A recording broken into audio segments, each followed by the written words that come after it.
القهوة الفرنساوي أو القهوة باللبن مشروب جميل جدا جدا وكلنا بنحبه. عشان تعرفوا بقى أنا عملته ازاي وازاي وصلنا للوش الجميل ده، شوفوا معايا بقية الفيديو واعرفوا أنا عملته ازاي. يلا بينا نعمل مع بعض القهوة الفرنساوي أو القهوة باللبن. معانا هنا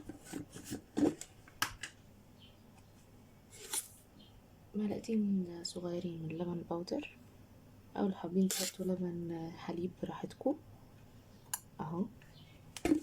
هنحط عليهم سنة مية اهو بالشكل ده، ونقلب اللبن البودر ندوبه خالص.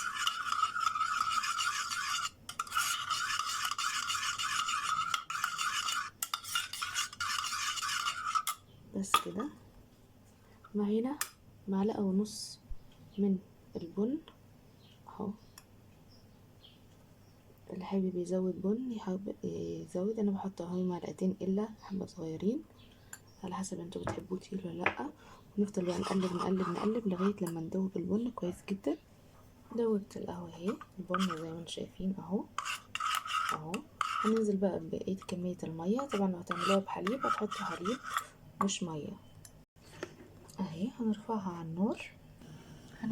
النار اهي، على نار عالية لغاية مدة 5 دقايق كده، وبعدين هنوطي النار خالص ونسيبها لغاية لما تعلى وتعمل معانا وش. وبس كده، دي القهوة الفرنساوي جاهزة معانا.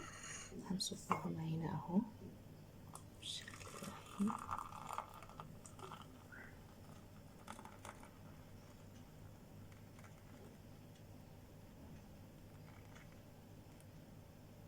وبقت جاهزة معانا أحلى كوباية قهوة باللبن أو قهوة فرنساوي. شايفين قد ايه جميلة. أهم حاجة تسووها على نار هادية. أول 5 دقايق تكون معانا النار عالية، وبعدين نسويها على نار هادية.